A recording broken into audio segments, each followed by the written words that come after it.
Jai Sapadika Shri Shri Guru Gaurachandra Ju Ki Jai. Jai Shri Giriraj Govardhan Ju Ki Jai. Jai Om Vishnupad Paramhamsa Parivrajaka Astaterasata Shri Shriman Śrīla Bhakti Sundar Govindadev Goswami Mahārāj Ki Jai. Jai Om Vishnupad Paramhamsa Parivrajaka Astaterasata Shri Shriman Śrīla Bhakti Rakak Sridhardev Goswami Mahārāj Ki Jai. Jai Om Vishnupad Paramhamsa Parivrajaka Astaterasata Shri Shriman Śrīla A.C. Bhaktivedanta Swami Prabhupāda Ki Jai. Ananya.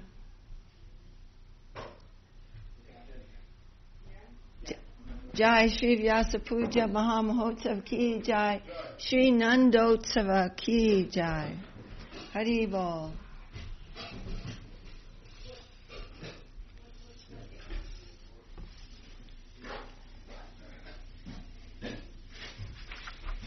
So, of course, yesterday was Sri Janmashtami, and we know that the Lord, normally born in this way as the Supreme Lord, now in this Dwapara Yuga, He is showing His pastimes in Vrindavan, and He was this Vishnu, Vasudev, He was absorbed.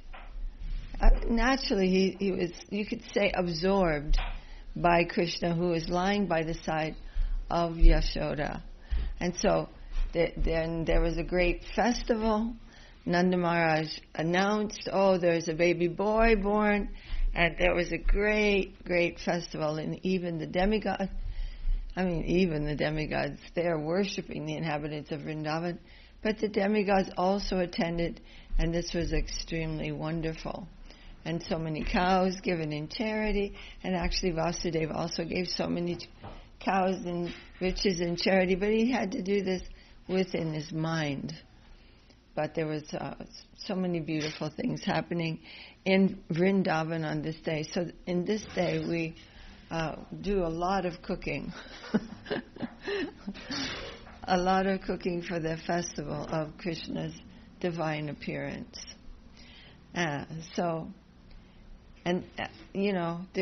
We're trying to understand something about the Lord from our little position, but we have the mercy of Srila Rupa Goswami, the 6 Goswamis of Vrindavan, and all of their divine followers in the form of our Guru Varga. So we are not simply scholars trying to read something. In fact, that is very much not encouraged. It is not encouraged to read any transcendental literature which is not under the guidance and mercy and shelter of the great Vaishnavas. It is in the rays of their divine, noble, self-giving, pure hearts that we are trying to progress in our spiritual life. Outside of that, we will not be successful, not even anywhere close. We won't even begin to have this real conception of what we're trying to do. So, today is the appearance day of His Divine Grace, Śrīla A.C. Bhaktivedanta Swami Prabhupāda. And these books that we're reading, Chaitanya-charitāmṛta, this is all from his actually inconceivable endeavors. No one can understand. Śrīla Guru Mahārāj said that Śrīla Prabhupāda's activities are not human. They're not restricted by human consciousness. These are divine activities, and quite impossible for anyone else to do. And really, in 10 years, what he accomplished, even if he were a young man, would be impossible. Absolutely impossible. But he was an old man. He was old when he began this journey. And came across, of course we know this story, that he came across the ocean on a freighter. It wasn't a nice boat. It was a freighter. It was carrying freight. And he was just had a room there and had 2 heart attacks coming across the ocean. And but it didn't dissuade him from coming. And he wrote that beautiful prayer to Krishna. I don't know what I'm going to do here. How will I help them? How will I help them? They have no idea about you. They have no idea about what is real spiritual life. Their whole lifestyle is so low, abominable. But she has sent me. She meaning Srila Saraswati Thakur, non-different from Srimati Radharani in representing her. He's saying, and if you want her to be pleased with you, then make me dance. Make me dance. Make me dance. Make me successful. And then she will be pleased with you. So how is that? How is it? It is almost, well, it's really beyond our conception. That the Supreme, Mahabhav, wanted her delegation to come to this place, to this, you could say, almost God-forsaken part of the world, unknown, like an unknown quarter of the world, unknown by any auspiciousness, any auspicious group, and bring us into the service of Krishna. This is all miracles, and it is still going on. Śrīla Prabhupāda's mercy is still being felt all over the world.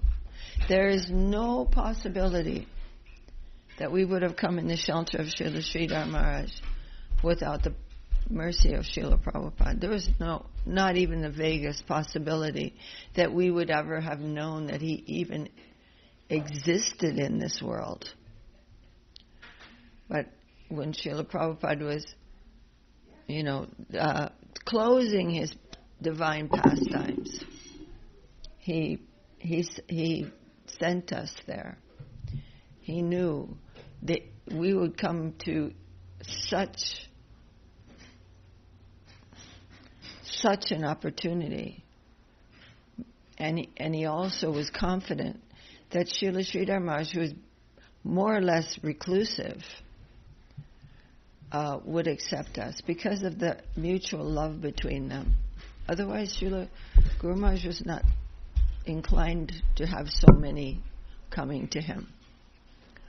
So we have so much debt to Śrīla Prabhupāda, Śrīla A.C. Bhaktivedanta Swami Prabhupāda. Every single person in this world, every living being in this world is indebted to him, because he spread the holy name far and wide.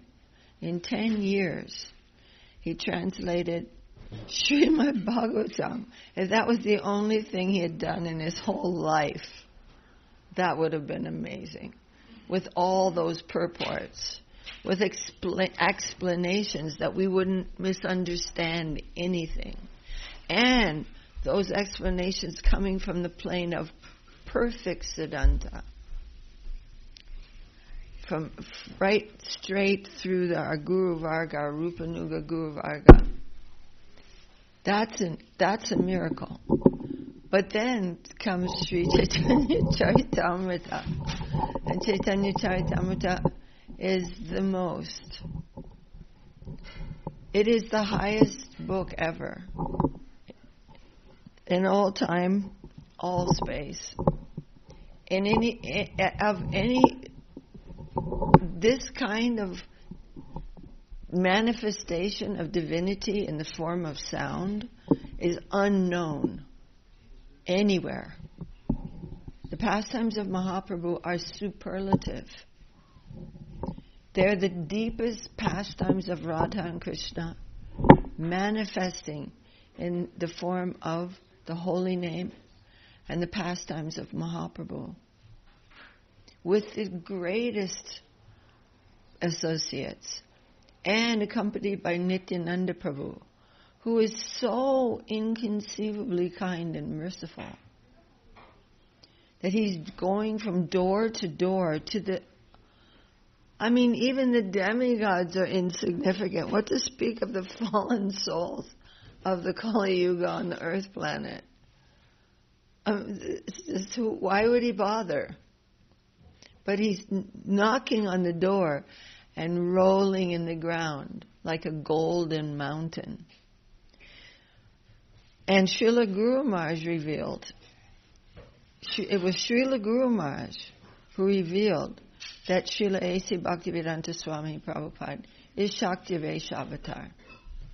He is the empowered incarnation of Nityananda Prabhu. And his mercy is like that. He came to the West, and when he came, of course he's born in a Vaishnava family, and his childhood play was not Nintendo or whatever it is now. It wasn't. It was Ratha Yatra. And his father would help him organize the Ratha Yatra, and he would pull the Rath, the little Jagannath deities on a sort of little kind of wagon, you could say, or a little cart. He'd decorate it, and he and his friends would perform Rath Yatra as their play. That's how he played. So he was so great, and not became great. He was born great. He is an eternal pārṣad of the Lord, Sakya Ras, an eternal associate of Nityananda Prabhu, Lord Balaram. But that kind of Sakya Ras, which is involved with Madhura Ras. So these are very intimate and high things, and we can never even have known even that about Śrīla Prabhupāda without Guru Mahārāj. We are his disciples, but we can't think that we know everything about our Guru. Not in any way, shape, or form. We have to hear from those great souls who are like him in order to understand anything about him. We can feel in our hearts how much he transformed us. Actually, Śrīla Prabhupāda was incredibly powerful. I mean, just think about it. There are some other childhood pastimes of his that we know about how he became sick. He didn't like school. He didn't like school at all. He didn't want to be in school. Set fire to his desk. Like Gurudev didn't like school. And he became very sick at one time, and his mother and the doctor said he has to have some soup made from chicken. It's the only thing that's going to make him live. And he was just a little boy, but he would not take that. He could not. He just said, "Oh, don't." No, and then he recovered anyway, but he wouldn't take that. And then when he met Śrīla Prabhupāda, Bhaktisiddhanta Saraswati Thakur, he said, one friend of mine wanted me to go and see this Vaishnava. But he said so many people were acting in so many nasty ways in the name of being a Vaishnava. And they would come to the door, but they were not in any way practicing Vaishnavism. But they were begging, and they lived a very low lifestyle. And that was also the case in the time of Srila Bhaktivinoda Thakur. So he was, of course, a Vaishnava, but he had become a little bit wary of those who were claiming to be gurus and followers of Mahaprabhu. He was a follower of Mahaprabhu, but he was wary of others who were saying that they were. He was I'm not so sure. But they said, no, really. You will find that here is a real sadhu. So reluctantly, Śrīla Prabhupāda went with him and saw Śrīla Saraswati Thakur.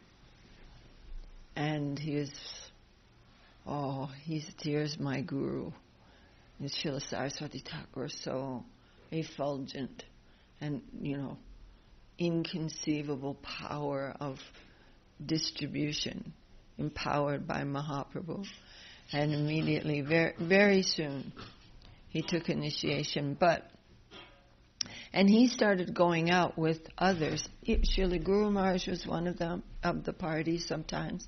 And with others, he would go out to people's houses.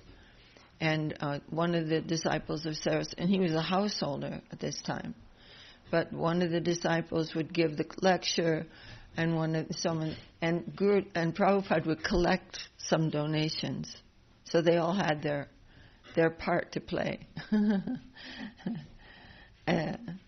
But Śrīla Saraswati Thakur said, I want you educated. You're educated. He was educated at Scottish Churches College. And he said, I want you educated young men to go to the West. But he was a householder at that time, and he wasn't able to go to the West immediately. But he never forgot that. He never forgot that order. That took its place in his heart. And it was around 30 years later when he left his home. He came home one day. He was actually quite well off. He had a successful pharmaceutical business called Days. His last name is Day, D-E, I think, D-E. And then he had his pharmacy, and it was doing very well. But after some time, then it wasn't doing well, and they didn't have very much money, and he had several children. And one day, he was always thinking, when am I going to fulfill this order of my Guru Mahārāj? And one day he came home. He told us this story. He came home, and his wife had sold the Śrīmad Bhagavatam in order to get tea. And he thought,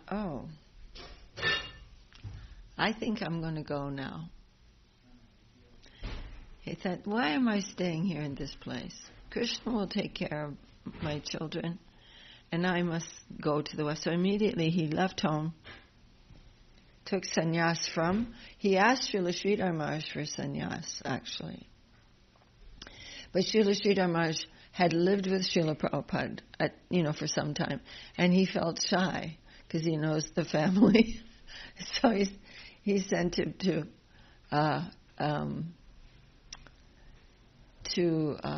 my brain's not working. Anyway, he took sannyas from, isn't that crazy? I can't remember it. Anyway, he took sannyas, and then Śrīla Prabhupāda went to Vṛndāvan. And he lived there in Radha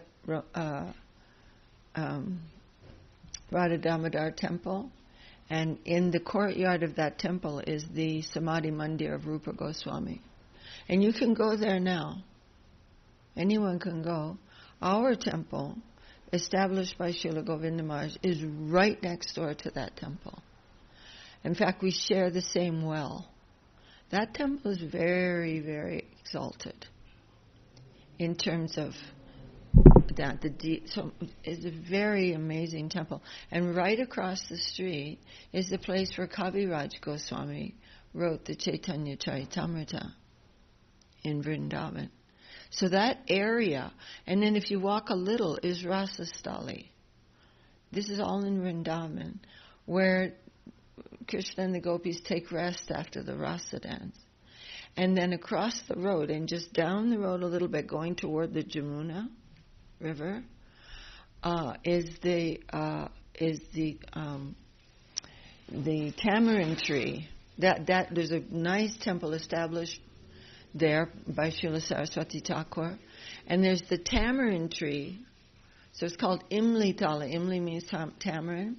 Where Mahaprabhu rested. Where Krishna decided, he's seeing the divine qualities of Śrīmati Radharani in separation from him, and he's wanting to understand all these wonderful things, and she gave him her heart and halo, smiling. That's the Saraswati Arti, and he became Mahaprabhu right there at that place. And then of course, Mahaprabhu going to Vrindavan, he also saw that tamarind tree, and he also rested there. It's a very wonderful temple. And with the deity of Mahaprabhu right there under the tree, and that tree is still there. It's all held up by so many, but it's still there. And then from there, right across the street, that street is the Parikrama Marg of Vrindavan, and it's been walked on for so many thousands of years in the bare feet of the pilgrims who are circumambulating the oh no, don't worry, Didi.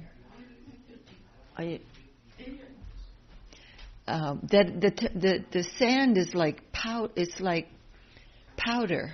It's like it feels like flour. It's so soft from all the pilgrims going around and around and around. And if you go to Vrindavan during the Govardhan Puja time, and the different times, also Krishna's birth and all, there's so many pilgrims. I mean, we stood there and counted them at one time because we were waiting for a taxi, and it was like 500 per minute going by. And it was a steady stream. Steady stream. But so much of this happened because of Śrīla Prabhupāda. Of course, the six Goswamis, Achai Gosai Jabe Braje Koilavas, Radha Krishna Nitchalila Koila Prakad. Vrindavan was just a little, really little village. And then they were establishing all these different places of the Lord's pastime. But it was Śrīla Prabhupāda who brought the Westerners to Vrindavan. And, Didi, thank you. That's so kind. He brought the Westerners to Vrindavan. And that made the Eastern people, who were starting to get so intoxicated by the Western way of life, Śrīla Prabhupāda so cleverly brought the Westerners to show the Indian people, we have all this facility. We have all that. We're born into it. And we're giving that up for what you have. And he influenced India so much. And Vrindavan became more and more famous because of the influence of Śrīla Prabhupāda there. That was one of the things he did. It's inconceivable. He established temples all over the world. And not just temples. Anybody can build a temple. And with any kind of motivation or any kind of conception. But Śrīla Prabhupāda's temples were established with the conception of Śrīla Bhaktisiddhanta Saraswati Thakur in the line of Rupa Goswami.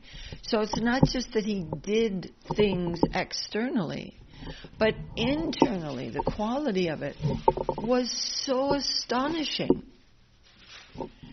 And the power of Prabhupada was so unbelievable.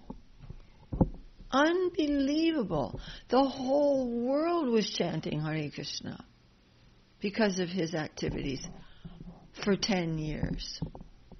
10 years is a couple of minutes. But what he accomplished, it's inconceivable. And so he was writing all these books, and other books too, many other books. besides, and he gave us, of course, the Krishna book really early on, because he didn't know if he would live long enough to translate the 10th canto, and he didn't want anybody else to do it. Did he finish? No. Some devotees to finish. He finished at the 9th canto. But he had given us the Krishna book so that we wouldn't have any misconception about Krishna's Vrindavan pastimes. Like this, when we hear that Krishna is self-sufficient, the Supreme Personality of Godhead, He's the absolute reality. There's nothing missing. It's not like He's missing something and He needs it. He is it. Everything, there's not any thing outside of Krishna. He is the absolute, all-accommodating center of everything. However, we see that He wants something. He's so angry at Mother Yashoda in his childhood pastime for putting him down from her breast because the milk is boiling over. And he's so angry about this. And he's going to do some mischief. He's going to... And, he's showing need. And Śrīla Prabhupāda very, very, very carefully made sure that we understood these pastimes. That we will not mistake Krishna as an ordinary person. It is very, very difficult for those who are worshiping God in the mood of all-powerful to understand that He has a mother and father. Even those, of the lower religious orders that are simply trying to go to heaven, and their idea of God is incredibly vague. Very, very vague. He's the father, so I guess he's old. And, like the Sistine Chapel, he's like getting really on there. Eternal's really old. It's like, he's got like varicose veins on his hands. He's like, reaching up to Adam. I mean, with all due respect, yeah, right. He's like, eternal must be like really old. And I mean, with all due respect, because faith, without faith, this world becomes hell in moments. It'll only take a minute. When faith disappears from the earth, it becomes hell in a moment. Faith is the only thing holding it together and making it bearable to live in this world. So with all due respect, so when someone has some conception of God, either as Narayan or in a very vague way, as God, the Creator, things like that. When they hear He has a mother and father, that's not easy to digest. But beyond Vaikuntha is Mathura, where Krishna took birth. More intimate. And He has some requirement. He's lamenting. And then beyond Mathura, of course, is Vrindavan, where Krishna dances the rasa dance. He's blowing on his flute, and the Braja Gopis are coming. They're leaving their homes in the middle of the night in such a hurry that the top part of their sari is on the bottom and the bottom part is on the top. And, they don't know. And they're running out into the jungle. And he's self-sufficient. That is for sure. There's no question about that. But He's searching for the devotees. And in so much overwhelmed by the nobility of their hearts. I love these words that Guru Mahārāj uses, dignity and nobility, the broad, self-giving form of their divine hearts is overwhelming to Krishna. What kind of heart will that be? It makes religion look sinful.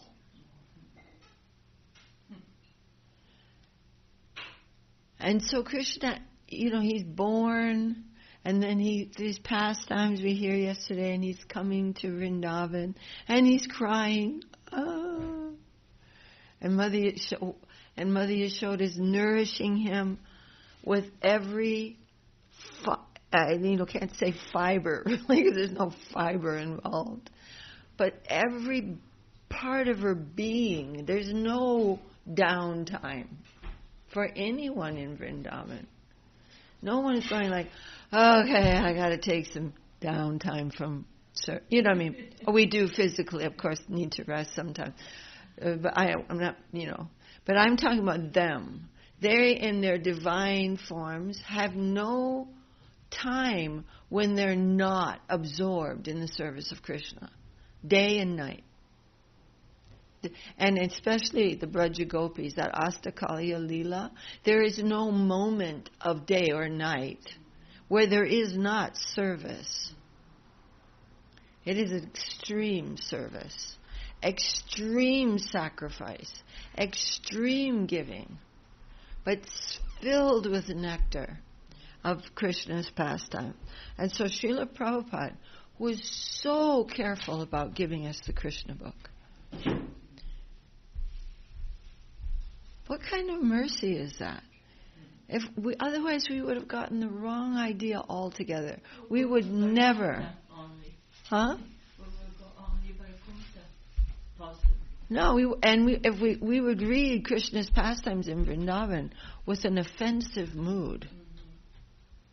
Yeah. Because they seem like ordinary pastimes. Human pastimes. Guru Mahārāj said Krishna likes this humans. He likes the humans. When a soul comes to the human consciousness, it's very pleasing. Because, and so his pastimes in Vṛndāvan are very ordinary looking. Well, not ordinary, but they look similar to the pastimes in human. And so he takes his birth among the humans. And he does all that. He looks fragile sometimes. So when Mother Yashoda, when Lord Balaram, I know I'm skipping around a lot, but they're connected completely. Prabhupada's appearance and the pastimes of the Lord are totally connected on every level. On every level. He is a participant in those pastimes. And he can present those things. No one else can. So we're warned not to hear about Krishna from a pseudo-devotee or a sahajya or a mayavadi or a sense enjoyer. Because it will be like drinking milk that has poison in it from the lips of a serpent. And it will poison us. It would be better not to hear about them at all. So Śrīla Prabhupāda made sure that we would not fall victim to that. So he gave these pastimes all in prose. There's no verses, transliterations, or purport. He amalgamated the divine explanations of the previous acharyas and his own heart and gave us these books immediately and early on too, so that we wouldn't be confused later on about the pastimes of the Supreme Personality of Godhead.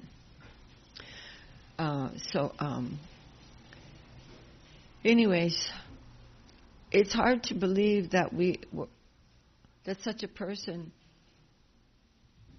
came to the West and came and saved us.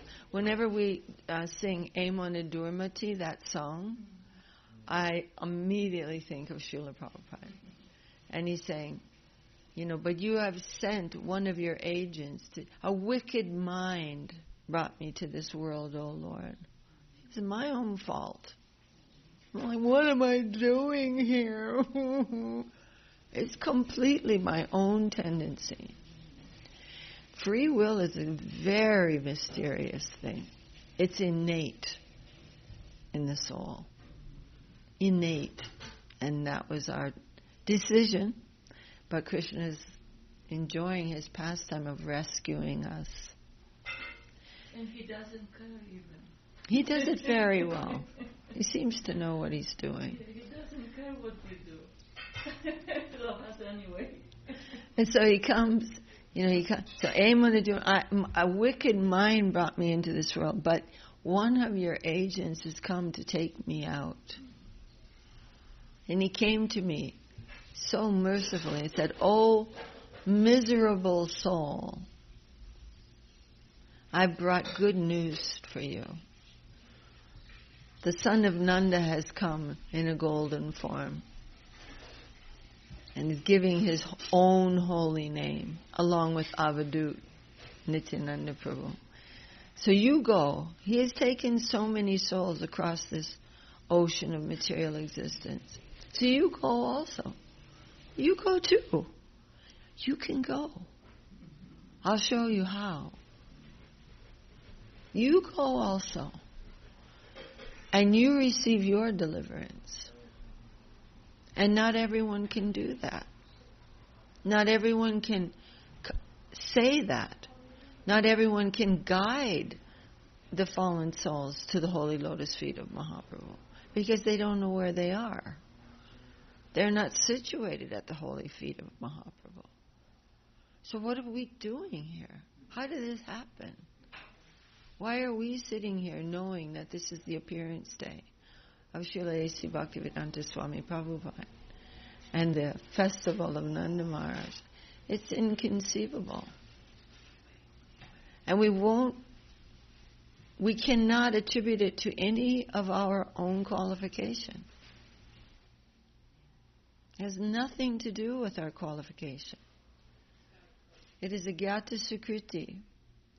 A Gyata Sukriti, somehow or other, accumulated a Gyata Sukriti. Some Vaishnava gave us their grace, and that accumulated to the point of sadhu sangha, of real faith in the sadhu.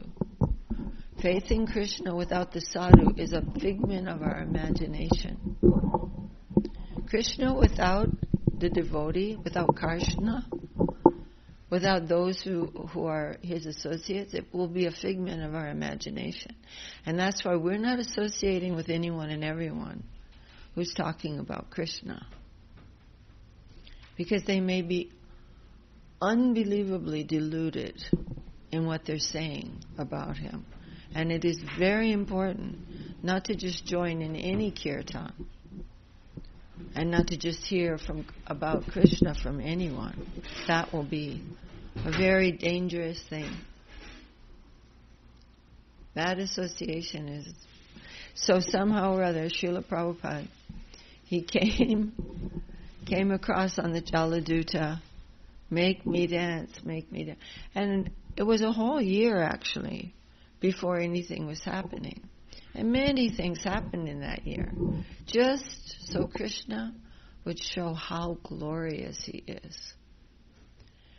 An old man, he had like $8 in his pocket when he came here. He just knew one family in New Jersey, from India, and he stayed with them for a little while when he first came.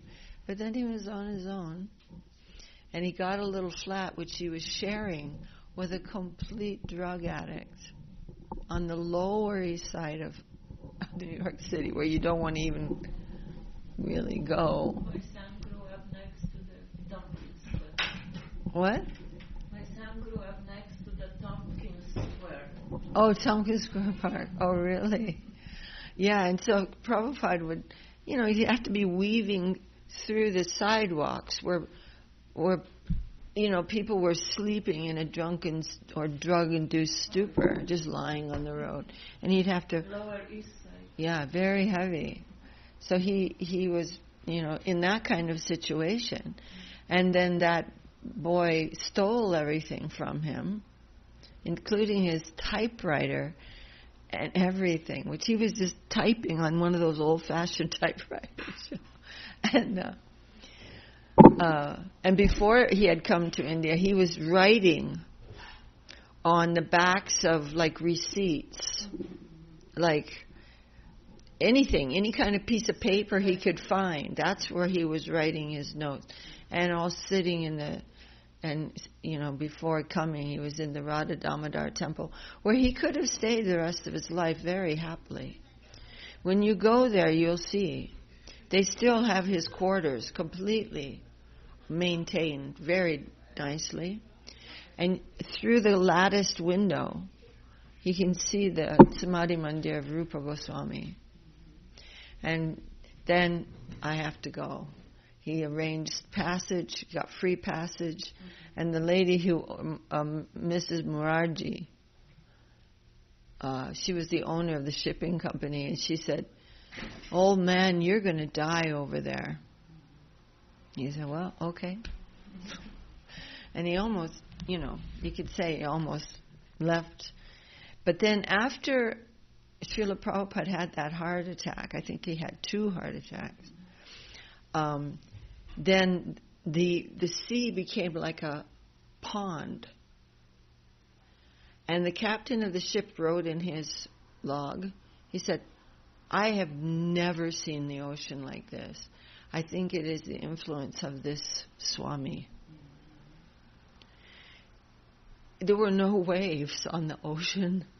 It was as flat as a pond. And then they just glided into New York Harbor. And then, going back to Śrīla Prabhupāda, and he was thinking, it was a whole year, and he had never seen snow before. He told us that when he opened his window and he looked out in the morning, and there was white all over the buildings, and he thought somebody had thrown lime on the buildings. And it was so cold, and he had no money. And somehow or other, he was just so determined, his heart was on fire to fulfill the orders of his Guru. But then he started thinking, maybe I'm not supposed to do this. He wasn't making any progress, And then he was just wandering down to the shipping company again and seeing when the ships are going back. And then one day the clerk said, "Swamiji, you keep coming here, but you never get on a ship." And then one day he was going down there, and Hayagriva, who became Hayagriva, said, "Excuse me, are you from India?" And that was the beginning. He said, "Oh, yes, and oh, yeah, I know a place where you can stay." And he was a professor at one of the universities in New York. I forget now which one. But he was a full professor. And sometimes when I'm reading the purports in any of the books, I'm thinking, I wonder if Hayagriva gave this word, helped with this word or this word. And Śrīla Prabhupāda was, he was fluent in English. He was a highly educated person. But still, those kind of fine words, I often wonder about that. And then he met other friends. Hayagriva had other friends. And then they were joining, and they all fell head over heels in love with Prabhupada. You couldn't not. There was a presence in Śrīla Prabhupāda that went straight into your heart, really. And I'm not trying to be sentimental, but this was his influence. And when he spoke, It was as though he was showing you something, and you couldn't deny it. When Prabhupada spoke, everyone knew what he was saying. He made them know it. It wasn't just hearing it. You knew it. You knew he was right. You could feel it. It was just reality coming straight out of his presence. And within no time, so they got him a little storefront, matchless gifts. Matchless gifts. So they didn't even change that. And, they're all, you might have seen this movie, that little movie. And he's sitting there. And Prabhupada's cooking. And then quickly he teaches the others how to cook. Vegetarian food. And then eventually, you need to bathe every single day and wear clean clothes. And they're like, every day? Why? No. Clean clothes. Gradually, very, very, very gradually. He would wait in line for the bathroom in the morning. And then they were inviting their friends over. People were starting to come. And they were giving out prasadam and learning something from Śrīla Prabhupāda. So, and they're going out to the park to chant. And they had any old instrument, whatever anybody, violin, cello, accordion, flute, trumpet, anything anybody wanted to play. Śrīla Prabhupāda was so accommodating, unbelievable. And all the hippies, like I danced like that when I came to the when I came to the temple, my hair was like, and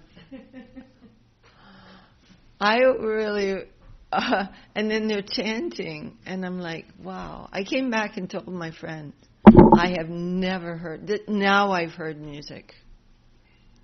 This is the first time I've ever heard music, but I'm dancing. And, that's Nityananda's influence. But anyway, so he, but if you see this film at any time, they're, talking to this reporter. It went on the news. This Swami from India and all this, they're showing, on the newsreel, all the people dancing in the park and big crowd around, and the kids are like, and Prabhupada very sober. But I think he had like a, some kind of gong, I think. And there's the tambourines and all kinds. This is a cacophony of sounds, and and they're all dancing around in the circle, and then he goes to the reporter goes to the place where they're all staying, matchless gifts, and he's interviewing them. And it really struck me, this one boy, he's just saying, well, Krishna is the Supreme Personality of Godhead. And, I forget all the things he's saying, but he's saying and we're souls, we're not this body. And really human life is for finding Krishna. And then he says something about the gopis, and then Kirtanananda was the young man. He goes, well, we don't really talk about that much. He goes, no, we don't really talk about the gopis so much. And then the interviewer says, and how long have you been here? And he goes, a week. He's already going out in the street talking about this. And there's Brahmananda. Huge guy, Brahmananda Prabhu. He became a sannyasi later. But he's saying, well, I'm on the bus every day going to work, and I see the unhappy faces of the people. But I know for myself, I'm chanting Hare Krishna and feeling very happy on my way to work. It's super sweet. And then later on, I'm really going all over the place, but later on in 1976, we were in New York, and we went to the New York temple because Śrīla Prabhupāda was there for Rath Yatra. So he had come there, and that was the last time we got to see him. And he's speaking about lolium. This question came up, and I told that story. Anyway, then we went for Rath Yatra down Fifth Avenue. Fifth Avenue. I mean, everyone in the whole world knows where Fifth Avenue is. And they closed it for the Rath Yatra, going all the way to Washington Square Park, right? And we're there, Sudarshan was there, and we were just following. And then we got to the park. Śrīla Prabhupāda is sitting on a little stage, and he's talking to the people. Oh, there were so many people. I can't imagine how many people. That was huge. And there was so much prasadam. I mean, it was unbelievable. And all the people are sitting and listening to Śrīla Prabhupāda. You know, he's just way there on the stage, and everyone's listening to him, talking about Krishna, talking about Lord Jagannath. It was amazing. And Brahmananda's standing there. He's a big guy, like really big guy, standing there. And then in the back, this guy gets up on top of something like a soapbox, you could say. Gets up on something. The end is coming near. The devil is here. You know, repent and go to Jesus. This is not this and that, and saying all this really like stuff against. What are you doing? And then Brahmananda jumps off the stage. And I was watching, and I could see the crowd parting as he was making his way through. And then that guy goes, he disappeared. And Śrīla Prabhupada said, try to understand this Krishna consciousness with a cool head.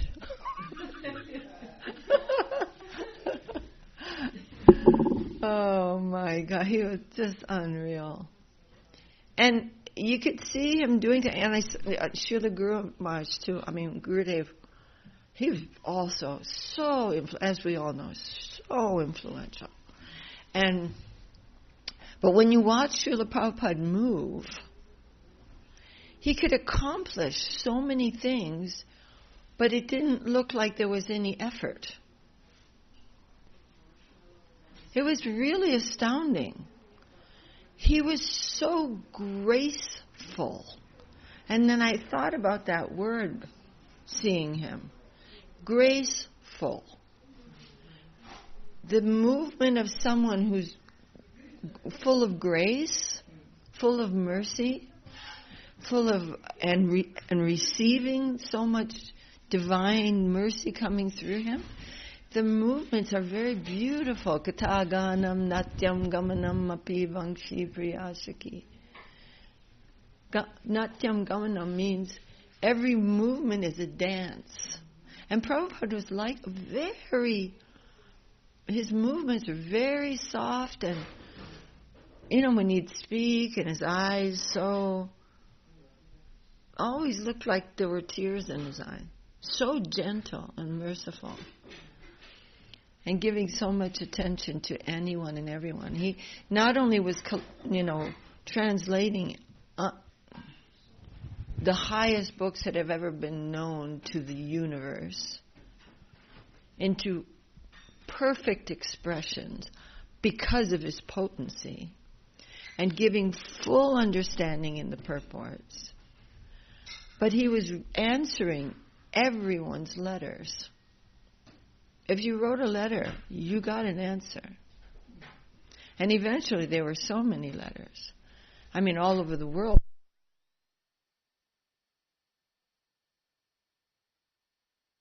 Letters were helping him after a while. But his letters, he heard them and he answered them. I have letters from Prabhupada. and initiating people left and right. You still have the letters?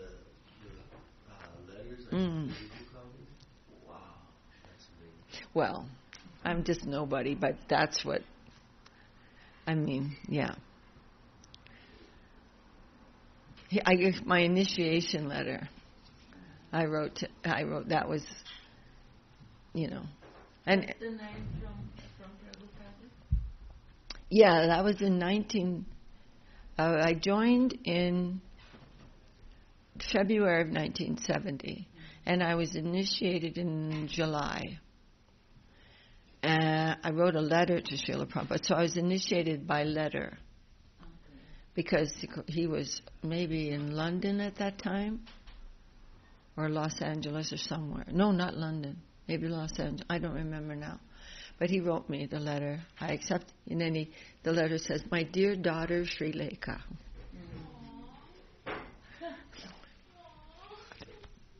I'm your daughter. And then, saying all super sweet things. And then he said, "Your name is Śrī Lekha Didi," which means everything very beautiful, he said. Which, of course, is the connection that we have now with everything very beautiful instead of everything very horrible. And so he initiated people. Oh my God, he taught us how to cook. He taught us how to brush our teeth. He taught us how to bathe. He gave us medical advice. He taught us how to worship. He taught us how to chant. He taught us how to live a life that is not sinful. Just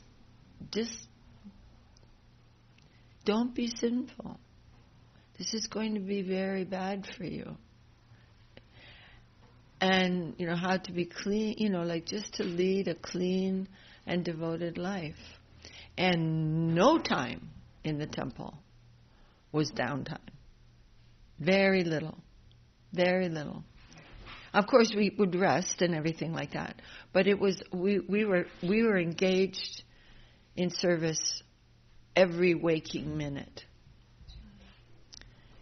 Śrīla Prabhupāda said, if the cup is full of milk, there's no room for ink.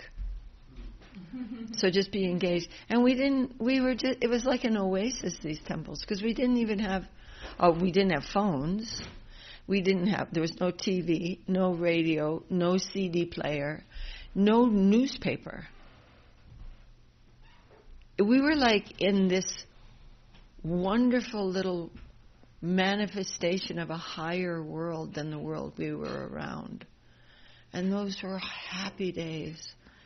We slept 6 hours a night, got up at 3:34 in the morning latest. The first arati was 4:30 every day. And when you start getting up early like that, like you guys are noticing, it's the same. It's not like you're more tired.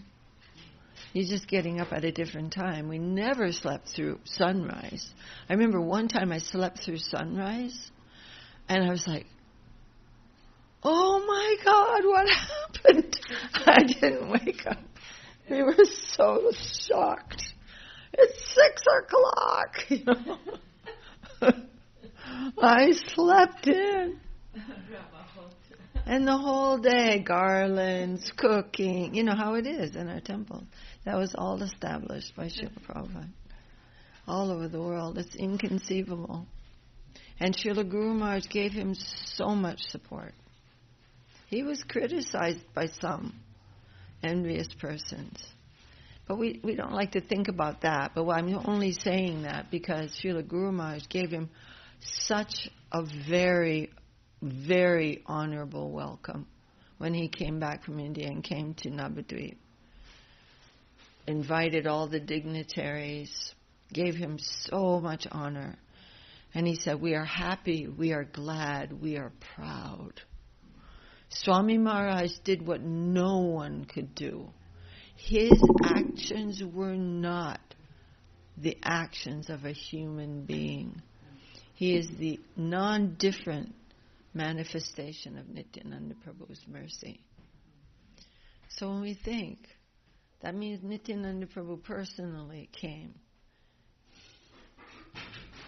and as the as empowering Śrīla Prabhupāda, and accepted thousands and thousands of disciples. He had so many disciples, and they were all ready to do anything for him.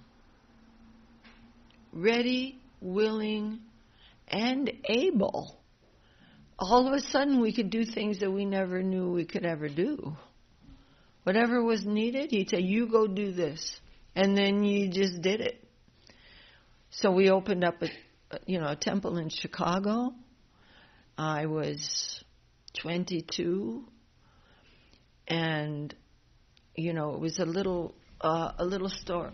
We just had a little place, a little apartment, and then we moved to another place that was a little bigger, and then we suddenly got this huge temple that had been an old YMCA building, and we got it for nothing.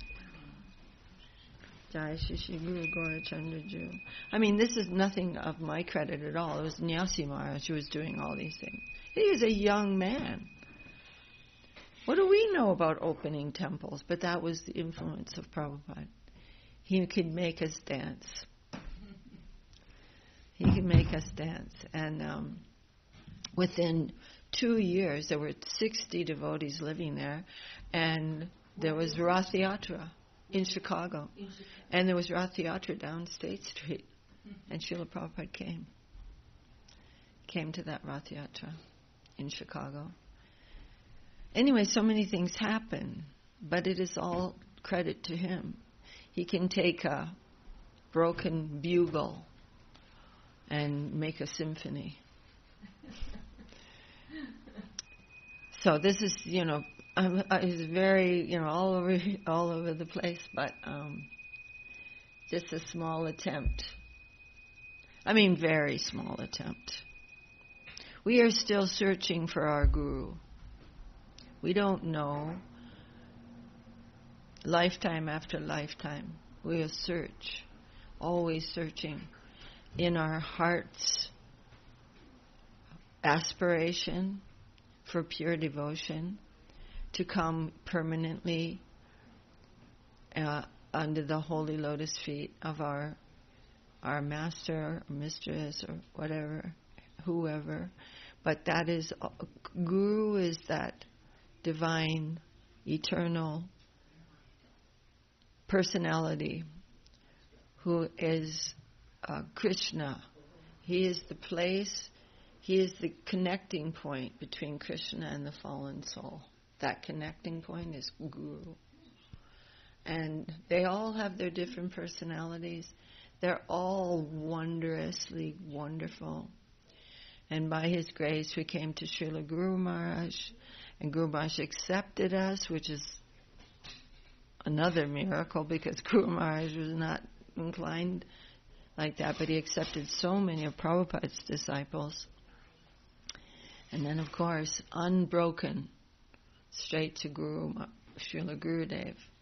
Unbroken. Prabhupada, you go to Sridhar Maharaj, and they all did. And then Guru Maharaj saying, Govinda Maharaj is my successor. I gave him sannyās. In 1985, we were there. I gave him sannyās. Here, he's sitting in my seat, and I'm retiring. Any questions? Mm-hmm. If you don't want to surrender to Govinda Maharaj, you go to make your own mission. He is the only one who can carry this mission, who has that place in divinity, who can carry that. Anybody else, cannot.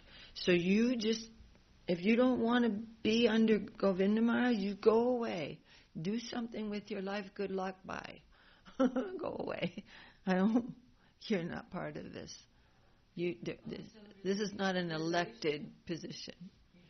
And Śrīla Prabhupāda was so fond of Govinda Maharaj. He said, he is my dearmost son. And he said that in front of all of his other sons. Anyways, we'll have our program today, a little later, 11:30 starting today. And so we'll get a chance to remember Śrīla Prabhupāda even more. And we hope we didn't make any offense. We're trying to devote our lives to make him happy by becoming fortunate. That asha word, that means hope. That because of you we have some hope of divine life, and we want to please you by becoming fortunate. We don't want to disappoint you. So we're trying, and we're also depending upon them, Gurudev, Guru Mahārāj, Śrīla Prabhupāda, for that, for every step of that way to good fortune. And with sword in hand, they will destroy everything in us that is going to be in our way. Jai. Jai Śrī Nandotsav ki Jai. Jai Śrī Śrī Radha Krishna ki Jai. Jai Nanda Nandana ki Jai. Jashoda Nandana ki Jai. Jai Śrīla Om Vishnupad A.C. Bhaktivedanta Swami Prabhupāda Abhirbhava Maha Mahotsav ki Jai.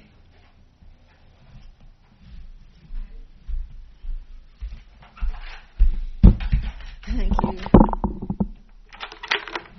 Oh, and when we were in India in 85, Śrīla Gurudev wanted to rewrite the praṇām-mantras of Śrīla Prabhupāda because it wasn't quite right. And we were there when he did that. So, Nama Om Vishnu Padaya Krishna Prastaya Bhutale Swami Śrī Bhaktivedanta Swami Prabhupāda Śrī Bhaktivedanta Prabhupadaya Te Namaha.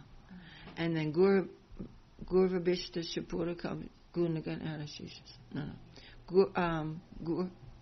Vagyam Shirishi Dvitva Shaktivesha Swarupine Hare Krishneti Mantranam Paschatya Prachatarine Gaura Shri Rupa Siddhanta Saraswati Nishevine Radha Krishna Padang Bojo Bringaya Guru. No. I'm mixing mantras. Where is that? Not the Guru wrote? Beautiful. Yeah, he wrote those. Yeah, that's the one. Yeah. Gur Vagyam Shirisidutta Shakti Vesha Swarupine Hare Krishneti Mantrena Paschatya Prachatarine Vishvacharya Pavaryaya Divya Karuna Murtaye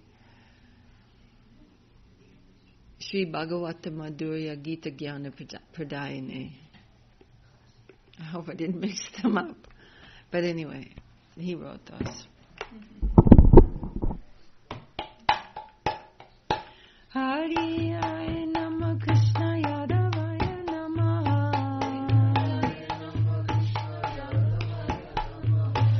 Yadavaya Madhavaya Keshvaya Namaha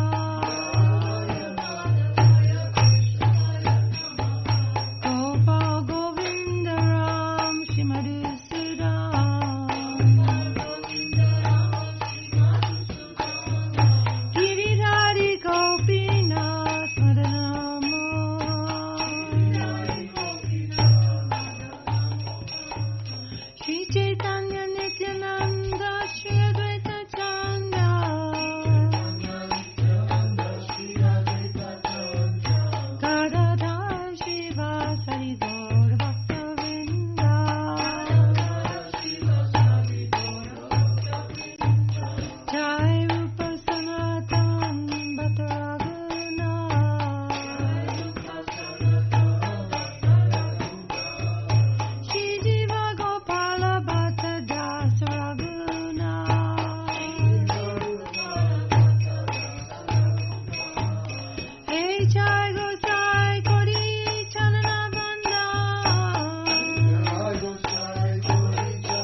Visiting Giriraj.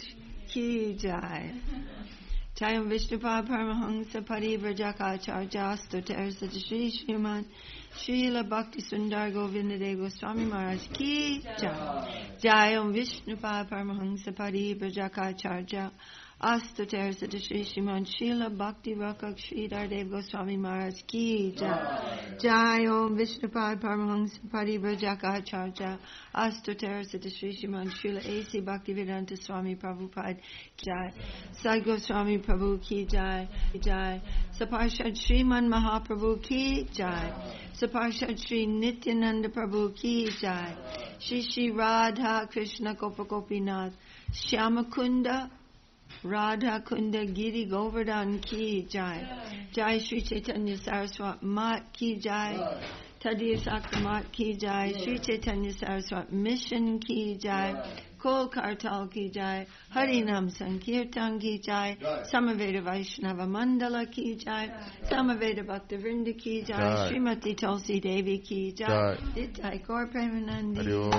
Jai Śrīmatī Śrī Lekha Didi Ki Jai.